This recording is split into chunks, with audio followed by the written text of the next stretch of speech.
자, 지붕부 마지막이죠. 너와 굴빛집에서 한번 살펴보겠습니다. 너와집 굴빛집은 산간지방에서 자, 서민들이 이영이라는 재료를 쉽게 구할 수 없었을 때 사용할 수 있었던 재료가 나무 판재나 또는 뭐 나무 껍질 같은 이런 재료로 이제 지붕부 재료를 사용한 집을 너와 굴빛집이라고 그렇게 이야기를 하는 거죠. 그죠?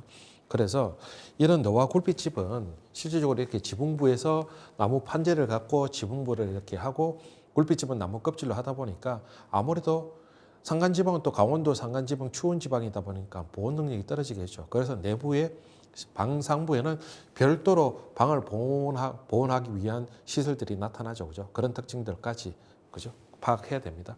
자, 기원을 살펴보면요. 문헌상에서 고려시대 문헌에 목판이나 화피, 목판이 너와집이고 화피가 굴빛집이죠. 그죠? 지붕을 이었다는 기록이 있다고 이야기를 합니다. 그죠?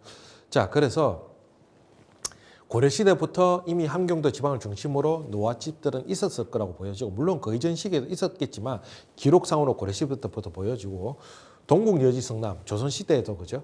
자, 널 이영이모로 빗소리가 높다. 결국은 노화집이라서 빗소리가 따닥따닥 떨어지는 소리가 시끄럽다는 그런 이야기죠. 그죠. 그래서 조선시대에도 북부 산간지역 중심으로 노화집들은 지속적으로 조성되었을 거라고 보여집니다. 그리고 이런 노화집 형성 배경은 지붕 재료를 기와나 이영 대신에 산간지역에서 재료 수급이 용이한 판재를 얇게 쪼개서 설치하면서 나타난 건물 형식이다. 이렇게 이해하면 좋겠죠. 그죠? 그래서 분포 지형은 개마공원을 중심으로서 함경도, 평안도, 강원도, 그다음 울릉도에서도 노화집들이 보여진다. 그죠? 이런 지역들에서 노화집들이 이렇게 많이 이렇게 설치되었다. 이런 정도 알고 계시면 좋겠고, 이런 기원 정도도 알고 계셔야 좀 좋겠다. 그죠? 울릉도 한번 살펴볼까요? 아까 제가 초가집 할 때 제주도 지역의 풍채 이야기하면서 울릉도의 토막 이야기를 했죠. 그죠? 토막. 뭐냐 그러면 이렇게 아예 처마 끝단에 이렇게 이용으로 발을 설치해 버리는 겁니다. 그래서 뭐 이렇게 걷어 올렸다가 걷어 내렸다가 하면서 뭐 날씨가 맑은 날에는 저렇게 통기가 되게끔 걷어 뭐 올려버리고, 그 다음에 바람이 많이 불거나 비가 오는 날은 저렇게 내려서 이렇게 그 건물을 보호하는 이런 목적으로 그죠 설치를 한 거죠. 그래서 이렇게 처마의 공간을 이렇게 별도로 만들어내는 겁니다. 그죠?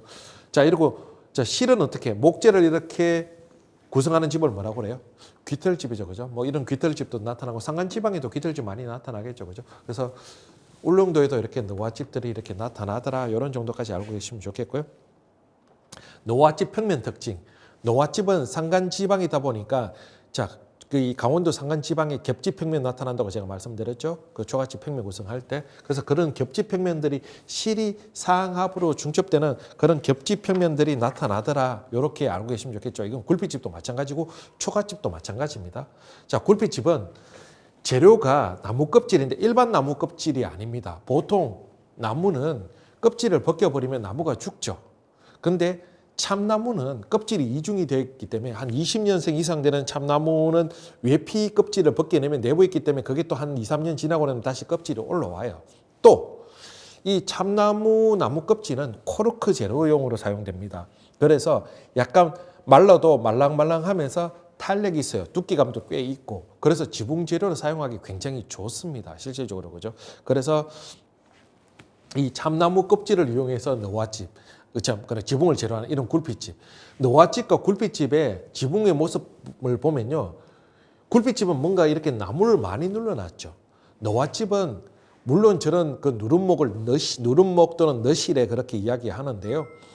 돌을 많이 올리기도 합니다. 너와집은 이영재라고 판재가 딱딱하니까. 근데 굴빛집은 무거운 돌을 올리기가 힘들잖아요. 그 나무 껍질 재료 자체가 그 힘을 많이 못 받기 때문에. 그래서 이렇게 누름목을 많이 설치합니다. 근데 지금 여기 삼척에 있는 대일이 굴빛집인데 거의 유일한 굴빛집이다 이렇게 현존해요. 현존하는 유일한 굴빛집이고, 굴빛집은 지금 너와집은 조금씩 남아있지만 굴빛집은 거의 남아있지 않고요.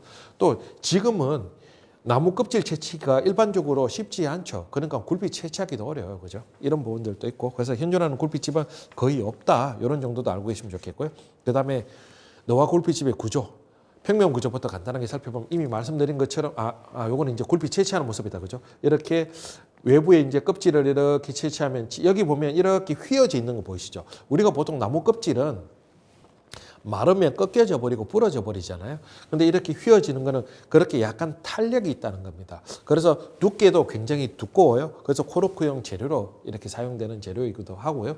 그래서 어느 정도 탄력이 있기 때문에 오히려 보온 능력은 노화집보다는 굴피집이 더 좋을 거라고 보여집니다. 왜? 전체적으로 두께감도 있고 딱딱 밀착도도 좋고 하니까 그죠? 그래서 이렇게 껍질을 채취해서 이렇게 말려서 이 지붕부 재료로 사용하더라. 이런 정도 알고 계시면 좋겠고.